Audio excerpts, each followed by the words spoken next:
Welcome, listeners. This is Ivan Franklin Rose, and this is the one about, is love a feeling or an action? Now, many psychologists, experts, believe that it's an action, but my personal thought is that it could be both. To me, love is an idea that becomes a feeling and then translates into an action. I feel it's a choice that we make every day to show what we feel through our actions. But the first thing, before we can love someone else, is to love ourselves and to know that we're lovable. So before we can have a discussion on love at all, what can you do to make sure you appreciate yourself? Well, the first thing is you can write down on a piece of paper all the things that make you lovable. Your charm, your wit, your humor, how good a friend you are. What attributes and traits make you lovable? It's not always about physical appearance. How often do we see people that we wonder, why are they together? What do they see in each other? Because people have the ability to see wonderful things in other human beings and traits that just stand out and make someone exceptional. So understand what makes you exceptional besides physical features. So make that list, look in the mirror, look at yourself, smile at yourself in the mirror, and say, I am lovable. I am a person that can be loved. And write down all those ways.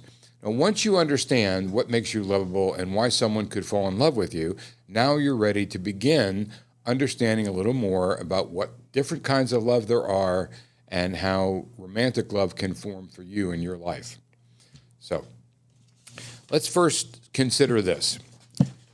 When you think about what you're hungry for, you form an image in your head first, and this is an emotional response, followed by the action of getting that food. So that's normally what happens when you're hungry. But occasionally, sometimes, you just want any food, and you don't care what you put in your stomach. As it equates in social circles, it's like feeling in the mood for a one-night stand, and after at 3 a.m, after you've been drinking, and you just decide, I'm going to do it. Now, it can bring satisfaction, but it certainly isn't considered love. I believe that love is a gradual thing. It grows as you compare the person you're dating to the idea of what you think love should feel like.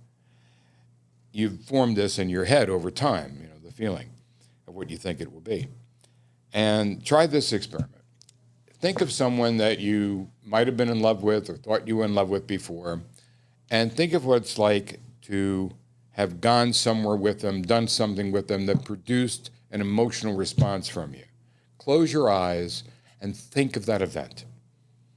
And you'll see it was like a magical moment, and you had your endorphins raised, and you felt all magical, and it's something that, like an elixir, and you want more of it. And so you go back and have more of it with that person you keep dating, and until maybe some flags come up and you decide not to continue, or no flags come up and you decide to be with them for a long time. So, but that moment, does it make you smile?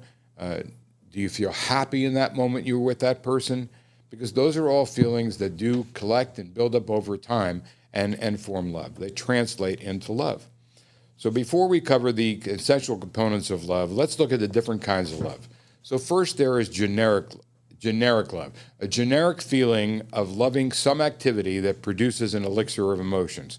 An example of this would be seeing a beautiful work of art that resonates with you, or going to a museum for an exhibit that you were looking forward to seeing, or maybe being in a beautiful garden of flowers where you love smelling them and looking at them visually. And all those produce an emotion of happiness, where you can think back and say at a future date, I love doing that, I love going there. So you can love an activity because what you're really saying is that you enjoyed it thoroughly and that it brought an emotion in you of happiness, an elixir, so to speak. And that's the same thing as it is with people or some, with a person or with things or with a pet. There are so many ways of feeling this elixir, And it doesn't have to be romantic love. So let's do the love of a friend, for example.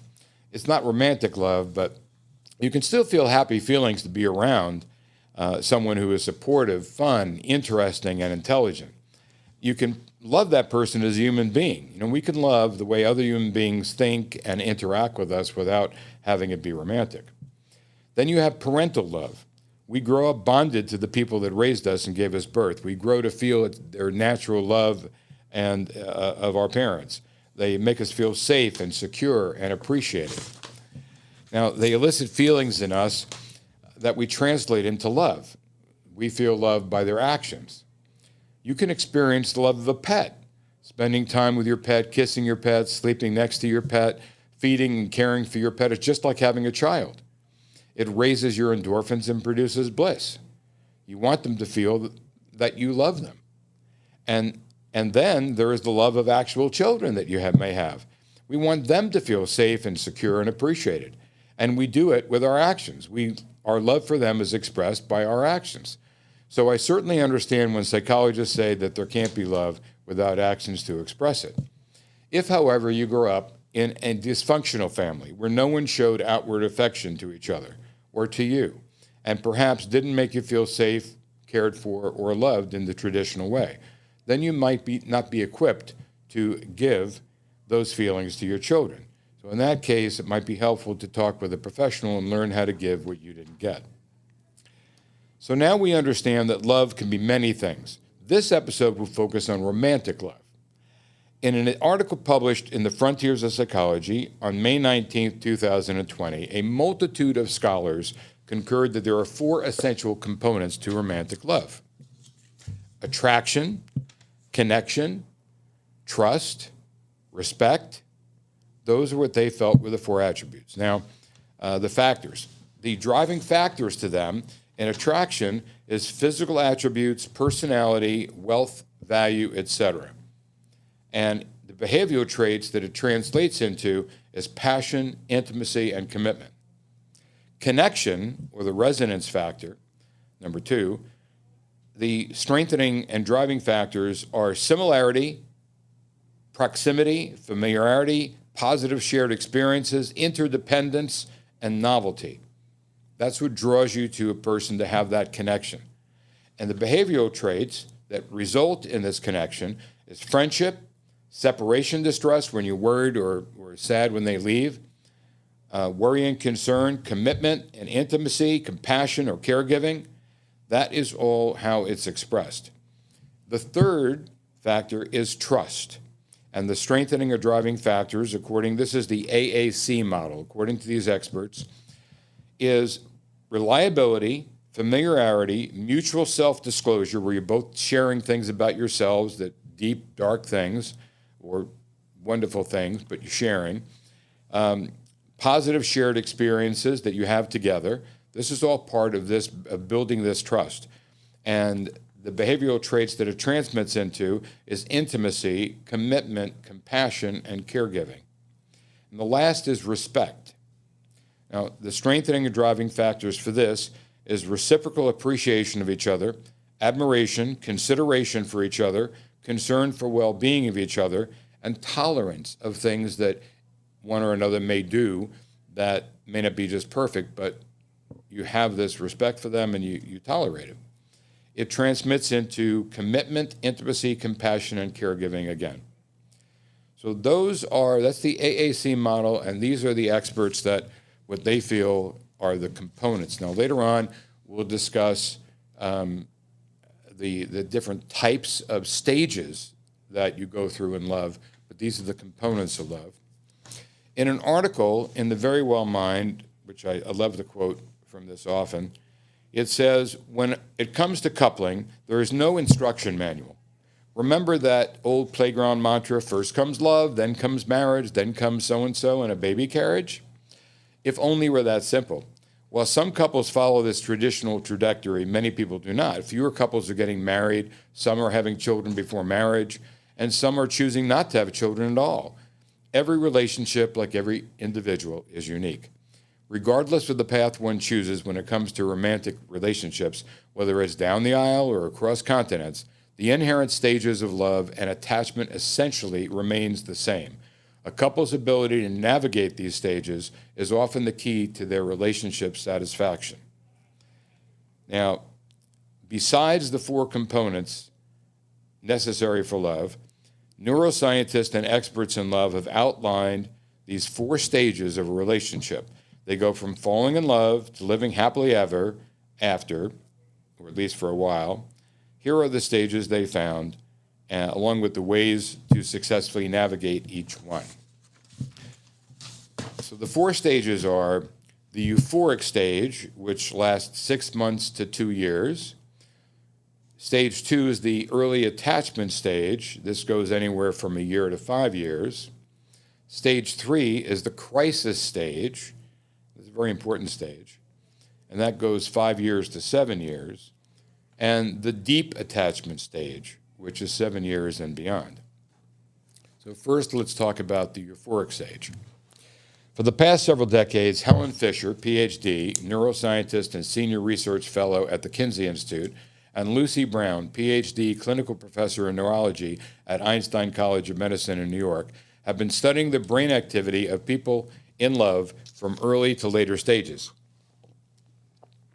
Brown explains that in the early part of the relationship, the falling in love stage, the other person is the center of your life. You forgive everything in these early stages. The other person has faults, and you see them, but it doesn't matter. Maybe they leave their dirty dishes in the sink, but they make you laugh at least daily, so it's okay. Good things outweigh the negative in this stage here.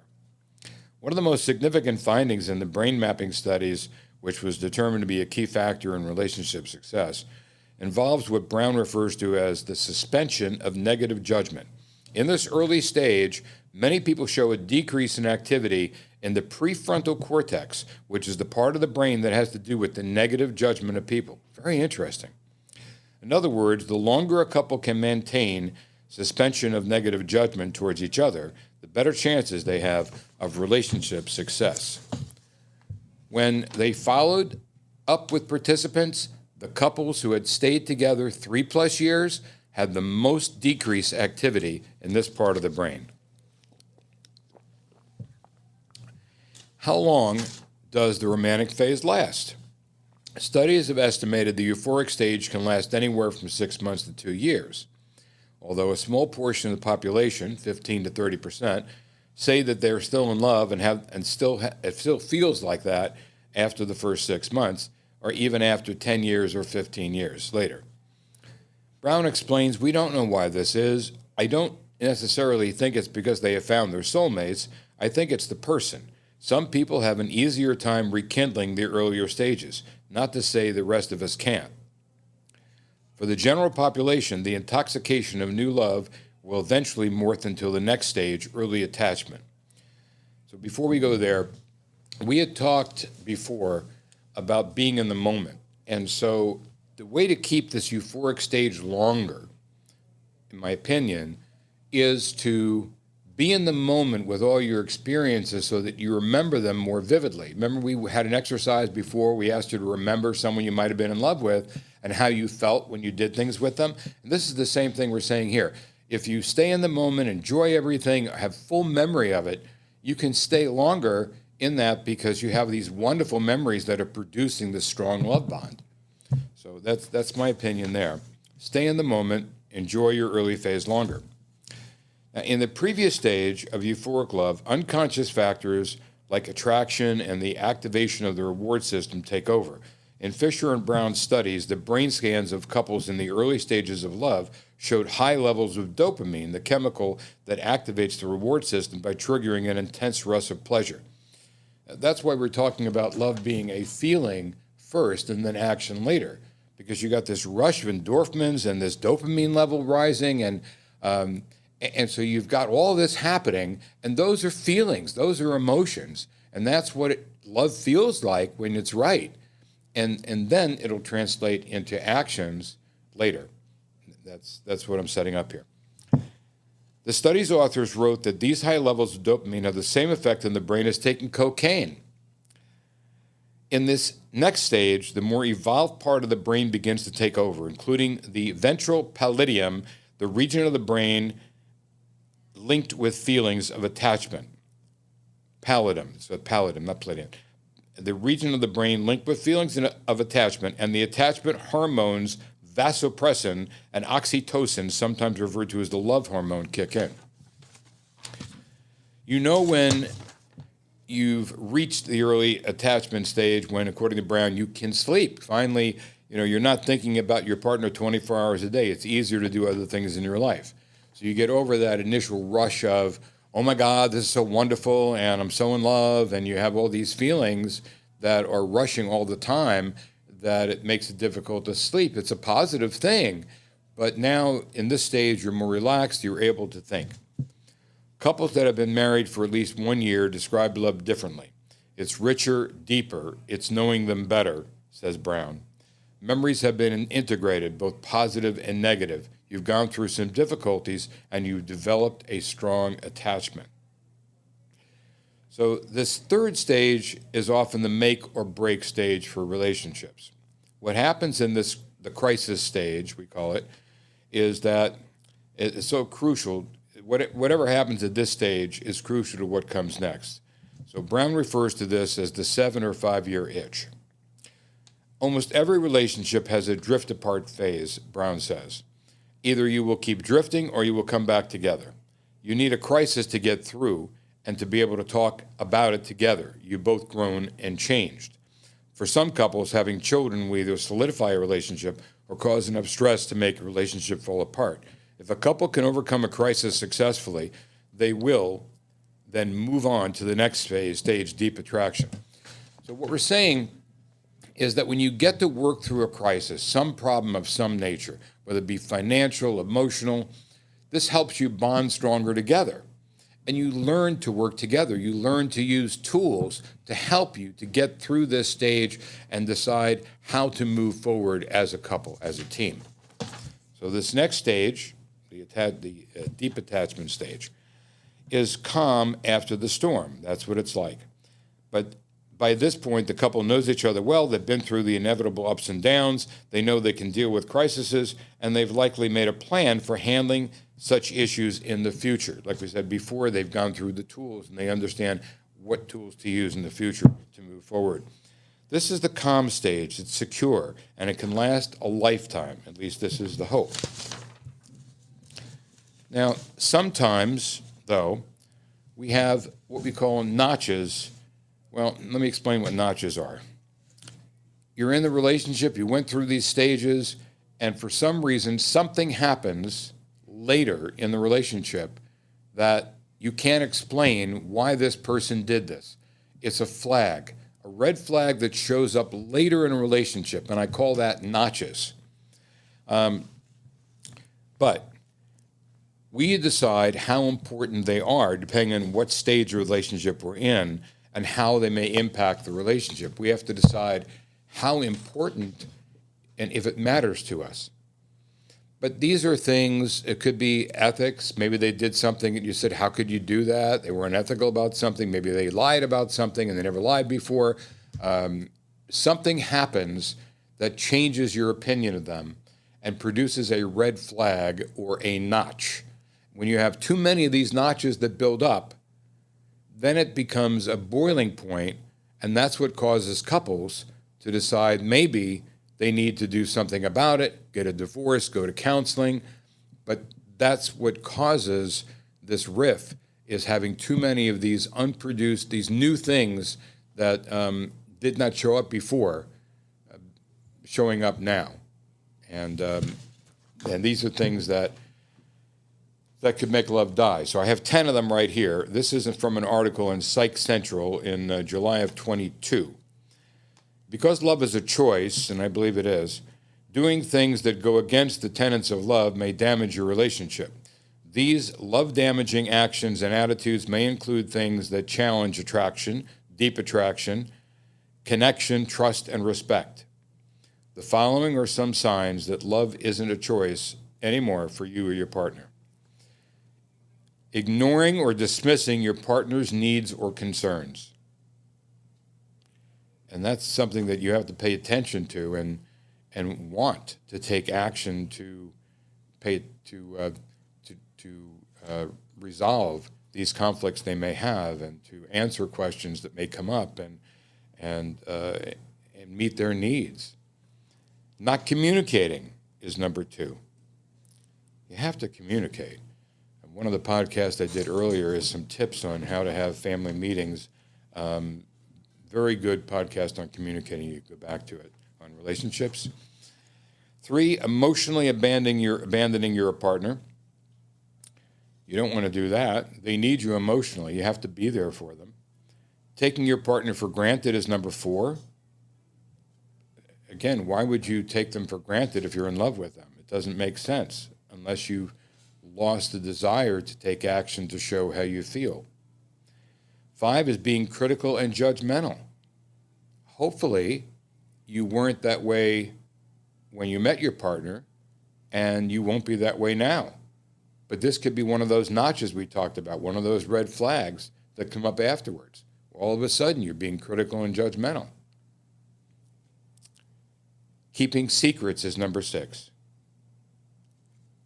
When you're with someone you love, and this is someone you're going to spend your life with, or you had planned to spend a long time with, you need to be truthful with each other, be honest with each other, and not keep secrets. Revealing things your partner has confided in you to other people. That's a no-no. I mean, that's definitely a red flag. You don't want to do that. You can't betray the trust of your partner. 8 is pushing someone to change the way they are to please your preferences. Now, hopefully you've gone through this before. Up to this point, this isn't something new. You accept people for who they are when you marry them. You don't marry someone to change them or get into a relationship with someone to change them. This is not what you do. You know who they are, you've acknowledged who they are, and you've accepted who they are. If you can't accept who a person is, don't get into a relationship on the thought that you're going to change them. If there's something to be changed, let them do the work beforehand. Talk about it. Doesn't mean they can't improve on it, but get it worked out and ironed out before you're in a long-term relationship or get married to them. Number 9 is belittling your partner in private or in front of others. Oh my gosh. That feeling is such a bad feeling in the pit of your stomach when your special someone does that to you. You don't want to do that to others, and you don't want it done to yourself. Don't belittle them in public. If you have anything to say, pull them aside and say something, or wait till you get back home. But be conscious of how your actions affect other people. Be conscious of how you're coming across to them and to others around you. And don't embarrass them. If you love somebody and you have these endorphins and these feelings, this elixir, that this is the person who you want in your life, they make you feel so happy, don't ruin it by being a terrible person. And these traits are traits of a terrible person. And you don't want that. You don't want to be that. And I sure hope you don't experience that from others. And the last is, number 10, no longer demonstrating affection. When you're in love with someone, you're bubbly and vivacious, and you can't wait to express affection to them. And you're happy for it. Now, some people don't like affection in public. You have to know what your spouse likes or doesn't. This is something that you have to work out between you. But there are ways of expressing affection. We've talked about it before. Just patting on the back or holding your hand on their back, giving them a massage, rubbing their hair, paying attention to them. There are ways of showing affection. You don't always have to be kissing them. Although kissing is wonderful and a wonderful show of affection, there are so many ways to show. Just hold their hand while you're watching a movie. Put your hand on their leg. Any way of showing affection at least lets them think in their mind that you care by your actions, because actions will show what you're feeling. And if you're not being affectionate at all, that shows that you don't love them anymore to them. So be aware that that's what it means, and show affection. Look, it's a choice to continue positive actions that show your partner how you feel on a daily basis. Little things. You're out, you're on a trip, Bring home a snow globe, bring home a t-shirt, bring home something small as a memento from where you were if you're on a trip and they're alone at home or working on their own, and just show them you care. A little something. It doesn't have to be big. You don't have to bring big gifts. It's always nice to give a big gift on occasion, but we're talking about small thoughtfulness that you can share with them. And leaving notes before your trip. We talked about notes on the pillow before. Leave a note for them on the bathroom mirror, on the refrigerator that they'll see. Honey, I'm going to miss you. I'm going on my trip now. Hope you have a wonderful week or day or whatever it is. Let them know that you're thinking of them before you go off. Be conscious of your actions. Be conscious of your efforts. Show them and express your love. So basically, I feel that you start off getting these emotions. The elixir, I call it, of being in love with someone is a strong feeling of happiness, of enjoying your time with someone, of looking forward to seeing them again. This builds up inside of you. And if not enough red flags come to stop it, then what happens is now you have this overwhelming feeling that this is someone you want to spend more time with. And you're attracted to this person, so it's more than just a friendship. And so you want to be held by this person. You have a feeling you want to be kissed by this person. You look forward to their touch. Their touch melts you. This is the kind of feelings that develop into, in my opinion, develop into love, a loving relationship. When you have those factors, when you have trust, when you have connection, you have the physical attraction, when you have these factors we talked about before developing over this time that you're dating them, you develop a feeling of, I believe I love this person, because all the elements are there. All the ducks are in a row. And when you do, you want to show signs of affection, signs of love. You want to show by your actions you care about them, you're thinking of them.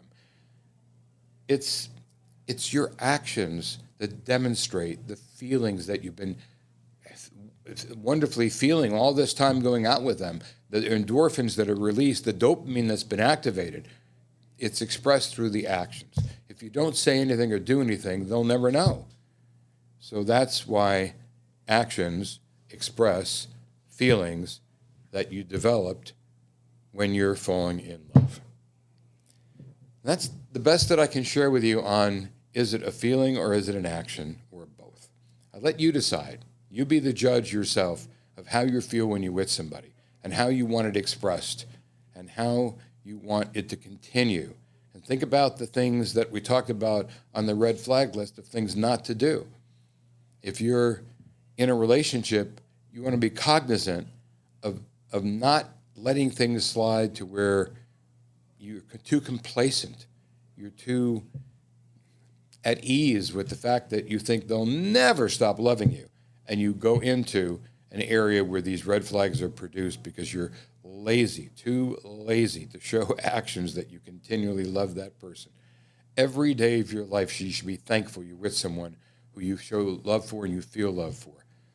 It is such a wonderful feeling to express love to another human being, and it's a wonderful feeling to receive back. I hope all of you have that feeling in your lives. And until next time, this is goodbye.